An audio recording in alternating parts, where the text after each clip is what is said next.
عارف لما اتكلمنا عن اكتر من لاعب بيقدروا يقوموا باكتر من دور في اكتر من مركز، او احنا بقى ساعتها كان اقصى طموحنا ان اللعيبه دي تكون بتلعب في 4 او 5 مراكز. ولكن لما نيجي نتكلم عن لاعب زي هوندا، فاحنا هنا مش بس بنتكلم عن مجرد لاعب مهاري ولمسته جميله سواء في الباص او في الكرات الثابته، لا نهائي. لان لو انت شايف ان دول بس مميزاته، فاحب افاجئك واقول لك ان من اهم مميزاته انه كان بيقدر يلعب في اكتر من مركز بمهام مختلفه بحت، لدرجه انه شارك طول مسيرته في 10 مراكز مختلفه. ايوه زي ما سمعت كده، 10 مراكز مختلفه، وده معناه انه حرفيا قفل لعبه المراكز. ما علينا. هوندا كان مواليد اليابان سنه 86، بدايته بقى كانت في ناشئي نادي يوتوناجو سنه 94، واستمر معاهم لحد ما يتم انضمامه لناشئي نادي جنبا اوساكا، وبرضه يستمر معاهم لحد ما ينضم لنادي سيريو النادي الخاص بالمدرسه. وبعد تخرجه وتحديدا سنه 2004 يتم انتقاله لنادي نجويا اوكامبوس، النادي اللي قرر انضمام لاعب لا يتجاوز 18 سنه للفريق الاول. وده لو هيدل على شيء فاكيد الشيء ده انه كان باين عليه انه موهبه وهيكون اضافه كبيره للفريق، وده فعلا ظهر في موسمه الاول واللي هو كان موسم 2004 2005، الموسم اللي فيه هوندا شارك في 35 مباراه. وعلى الرغم من انه شارك في 6 مراكز مختلفه الا انه قدر يسجل هدفين. ولكن بعيد عن كل ده، اداء هوندا ساعتها كان مبشر جدا لدرجه انه كان احد اسباب نجاه الفريق من الهبوط. وده بقى اللي ياخدنا للموسم اللي بعده، الموسم اللي فيه هوندا ظهر بشكل هجومي افضل لدرجه انه شارك في 34 مباراه سجل فيهم 8 اهداف، واللي بيهم قدر يقود الفريق اللي كان بيصارع على الهبوط الموسم الماضي انه يحتل المركز السابع في الموسم الحالي، عشان بعدها يلفت انظار انديه كتير. ولكن كل ده يضيع في الموسم اللي بعده، وخصوصا انه شارك 35 مباراه سجل فيهم 3 اهداف بس. وبغض النظر عن الارقام دي كان موسم اقل بكتير من المتوقع، ولكن برضه يجي له اكتر من عرض. ولكن ساعتها الصفقه تتم لصالح نادي فينولو الهولندي، وفعلا يتم انضمامه. وموسم 2007 2008 يكون الاول لهوندا معاهم، الموسم اللي فيه هوندا شارك في 17 مباراه وسجل هدفين، ويكون من اسباب هبوط النادي للدرجه الثانيه. ولكن سوء الحظ ما كانش لحد هنا بس، لا ده كمان بعدها لما انضم للمنتخب في اولمبياد 2008، البطوله اللي المنتخب الياباني خرج منها من غير اي نقطه من مجموعه فيها نيجيريا وهولندا وامريكا. وده صعب وكل حاجه، لكن الاصعب برضه ان احنا بنتكلم عن لاعب لا يتجاوز ال 24 سنه. لا ومش بس 24 سنه، لا وكمان جاي من بلد على قد ما هي عملاقه اقتصاديا ضعيفه جدا كرويا. ما علينا. المهم بعدها هوندا يرجع يشارك مع فينيولو في الدرجه الثانيه في موسم 2008 2009، الموسم اللي فيه هوندا انفجر حرفيا وقدم اداء بياكد انه لاعب مختلف. واللي هيقول لي ازاي، هقول له شارك في الموسم ده في 37 مباراه سجل فيهم 16 هدف وصنع 14، يعني مشارك في 30 هدف في 37 مباراه. وده اللي بيه اخذ لاعب الموسم، ويكون من اهم اسباب صعود النادي للدرجه الاولى تاني. وطبعا النتيجه لده ان مع بدايه الموسم الجديد هوندا يشارك لحد نهايه الدور الاول في 20 مباراه ويسجل 8 اهداف ويصنع زيهم. ومع الانتقالات الشتويه سيسكا موسكو يقدم عرض ب 6 مليون يورو مقابل التعاقد مع الموهبه اليابانيه، وفعلا تتم الصفقه ويقدم معاهم الدور الثاني بنفس الاداء عشان يكون شارك في اجمالي 53 مباراه ما بين الفريقين ويسجل 13 هدف ويصنع 14، واللي بيهم يكون احد اسباب وصول سيسكا موسكو لوصافه الدوري خلف زينة المتصدر. لا ومش بس كده، ده كمان تسجيله هدف ضد اشبيليه في دور ال 16 من دوري الابطال يكون مش بس هدف الصعود، لا ده كمان بيكون اول لاعب ياباني يسجل في مراحل الخروج المغلوب في دوري الابطال، ويكمل يكون اول لاعب ياباني يشارك في ربع نهائي البطوله. وده جميل بقى وكل حاجه، انما الاجمل بقى كان في استدعائه للمنتخب في كاس العالم 2010، البطوله اللي فيها هوندا قدم اداء كبير جدا، ونتيجه ادائه دي هنعرفها بعدين. المهم خلينا في البطوله اللي فيها المنتخب الياباني وقع في مجموعه فيها الدنمارك وهولندا والكاميرون، وتكون المباراه الافتتاحيه ضد الكاميرون، المباراه اللي استمر فيها التعادل لحد ما يجي هوندا يسجل هدف التقدم، واللي بيه يكون اول هدف لياباني في تاريخ كاس العالم على اراضي اجنبيه. عشان بقى في المباراه الثانيه تكون ضد هولندا، ولكن ساعتها هدف شنايدر يكون سبب في خساره اليابان، عشان بعدها يروح يلعب الدنمارك في المباراه الثالثه، في المباراه اللي كان هيكسب فيها يصعد. والمباراه فعلا بدات بصعوبه، ولكن هوندا ما يستناش اكتر من 17 دقيقه عشان يسجل قذيفه من كره ثابته اللي هو كان تقريبا على نفس البعد بتاع هدف رونالدو في ارسنال. ولكن لو اتكلمنا عن هدف هوندا هو اللي كان الاجمل من حيث التوقيت، ومش بس كده ده كمان صنع هدف في التاكيد الفوز على الدنمارك، واللي بيه المنتخب الياباني يصعد لمواجهه الباراجواي في المباراه اللي استمر فيها التعادل لحد الوصول لركلات الترجيح. ولكن ساعتها بتوفيق يكون لصالح الباراجواي وبيها تصعد على حساب اليابان. وعلى الرغم من كل ده الا انه فاز بجائزه افضل لاعب ياباني، وده شيء مميز وكل حاجه. انما الاهم بقى كان في الموسم اللي بعده، الموسم اللي فيه هوندا شارك في 39 مباراه وسجل 9 اهداف وصنع 12، وسيسكا ساعتها يبدا الموسم بخساره السوبر المحلي ضد الزينت وبعدها ينهي الدوري كوصيف. ولكن كل ده كوم، واداء هوندا في كاس روسيا كان كوم تاني. واللي هيسالني ازاي هقول له انه صنع هدف في الفوز في دور ال 16 وبعدها يصنع هدف في الفوز على سبارتاك موسكو في قبل النهائي، واللي بيصعد لمواجهه الينيا في النهائي في المباراه اللي استمر فيها التعادل لحد الدقيقه 69، وتحديدا لما هوندا قرر يتدخل ويصنع هدف الفوز. واخيرا يتوج سيسكا موسكو بكاس روسيا على اقدام هوندا، اللي مع نهايه الموسم تجي له استدعاء للمنتخب في كاس اسيا، البطوله اللي فيها تسبب هوندا لركله جزاء ضد المنتخب السوري، واللي بيها يفوز المنتخب الياباني وتكون نقطه تحول في مشوار اليابان في البطوله. المنتخب اللي كان بيقدم اداء كبير جدا واستمر في التالق لحد مواجهه استراليا في النهائي في المباراه اللي استمر فيها التعادل لحد الوصول للاكسترا تايم، وهوب المنتخب الياباني يسجل هدف التتويج باللقب الرابع في تاريخه والاول لهوندا، اللي فاز بافضل لاعب في البطوله من بعد ما فاز بافضل لاعب في تصفيات نفس البطوله. عشان بقى بعد العظمه دي هوندا يرجع يبدا موسم 2011 2012 باصابه في الركبه، الاصابه اللي كانت صعبه لدرجه انه يعمل عمليه جراحيه عشان يغيب عن الملاعب اكتر من 6 شهور، وده اللي بيخليه ما يشاركش غير مباراتين بس طول الموسم، وحتى مع المنتخب ما شاركش غير في 6 مباريات في في تصفيات كاس اسيا، اللي بالمناسبه سجل فيها هاتريك ضد الاردن، وكمان سجل هدف في عمان واستراليا، وده جميل وكل حاجه. ولكن الاجمل بقى كان في الموسم اللي بعده، الموسم اللي فيه هوندا شارك في 28 مباراه ويسجل 9 اهداف ويصنع 7، واللي بيهم يكون احد اسباب فوز سيسكا موسكو بثنائيه الدوري في تاريخ النادي. وعلى نفس الخطى هوندا يبدا الموسم الجديد بنفس الاداء، ويبدا القصه بمباراه السوبر المحلي، المباراه اللي هوندا سجل فيها هدفين من ثلاثيه سيسكا، واللي بقى يتوج النادي بالسوبر الروسي على حساب زينت. وعلى نفس الاداء يكمل هوندا لحد نهايه الدور الاول، ومع الانتقالات الشتويه يفاجئ بعرض كبير من اي سي ميلان، وفعلا يتم انضمامه ويقضي معاهم باقي الموسم عشان يكون شارك في 41 مباراه ما بين الفرقتين ويسجل 7 اهداف ويصنع 6. ولكن لحسن الحظ ان سيسكا موسكو يفوز بالدوري ساعتها في وجود اسمه، عشان مع نهايه الموسم تجي له استدعاء للمنتخب في كاس العالم 2014، البطوله اللي فيها تسجيل هوندا هدف ضد كوت ديفوار وصناعه الثاني ضد كولومبيا ما يكونش كافي في صعود المنتخب من مراحل المجموعات. وده بقى اللي ياخدنا للموسم اللي بعده، الموسم اللي فيه هوندا شارك في 29 مباراه وسجل 6 اهداف وصنع 5، وساعتها الميلان ينهي الدوري في مركز كارثي وهو العاشر. ولكن تحسين الاوضاع بقى كان في الموسم اللي بعده، الموسم اللي فيه هوندا شارك في 37 مباراه وسجل هدفين وصنع 8،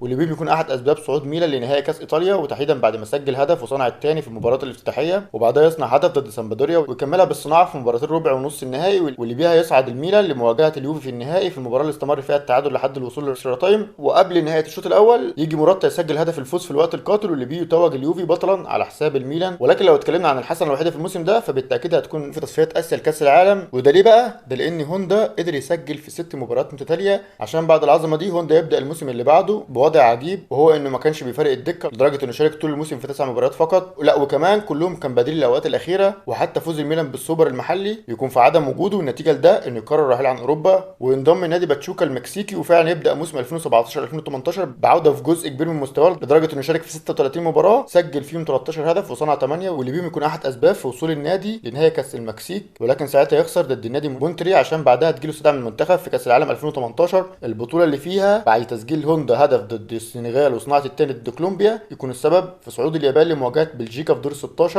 ويعمل اداء اسطوري ويخسر في اخر دقائق في المباراه اللي نتيجتها كانت 3-2، واللي بيها يخرج المنتخب الياباني بشكل مشرف جدا. عشان بقى بعدها قبل بدايه الموسم هوندا يعلن انضمامه لنادي ميلبوري الاسترالي ويقضي معاهم موسم 2018 2019 بالمشاركه في 24 مباراه، وعلى الرغم من اصابته في اوتار الركبه واللي كانت سبب في غيابه اكتر من شهر ونص، الا انه قدر يسجل 8 اهداف ويصنع 7، واللي بيهم يكون احد اسباب وصول النادي للمركز الثالث. ومع نهايه الموسم يقف بدون نادي، لدرجه انه كتب على تويتر انه بيتمنى يلعب في المان يونايتد بدون اي مقابل، ونتيجه للكلام ده ان ما يكونش في رد فعل من النادي. وقبل نهايه الانتقالات الصيفيه نادي فيتس الهولندي يعلن التعاقد مع اللاعب، وفعلا يشارك معاهم لحد نهايه الدور الاول من موسم 2019 2020، ومع بدايه الدور الثاني يتم انضمام نادي بوتوفاج البرازيلي، وفعلا يقضي معاهم الدور الثاني عشان يكون شارك في اجمالي 31 مباراه بين الفرقتين وسجل 3 اهداف، عشان مع بدايه الموسم الجديد يقعد لحد فبراير 2021 بدون نادي، وتحديدا لحد ما يتم انضمامه النادي بورتيمونينسي البرتغالي، ولكن ساعتها يقعد 5 ايام فقط، وبعدها يتم فسخ العقد بسبب مجموعه تعقيدات قانونيه، واللي بيها يتم فسخ العقد ما بينه وبين النادي. والنتيجه لده انه بعدها بشهر وتحديدا في مارس 2021 يتم انضمامه النادي نيتشي باكو الاذربيجاني، ويستمر معاهم لحد نهايه الموسم عشان يكون شارك في 7 مباريات ويسجل هدفين، واللي بيه بيكون احد اسباب فوز النادي بالدوري الغائب عنه منذ 9 سنين. وبعدها بقى ومع نهايه الموسم يتم انتقاله لنادي ستوفا الليتواني ويستمر معاهم لحد نهايه الدور الاول من موسم 2021 2022،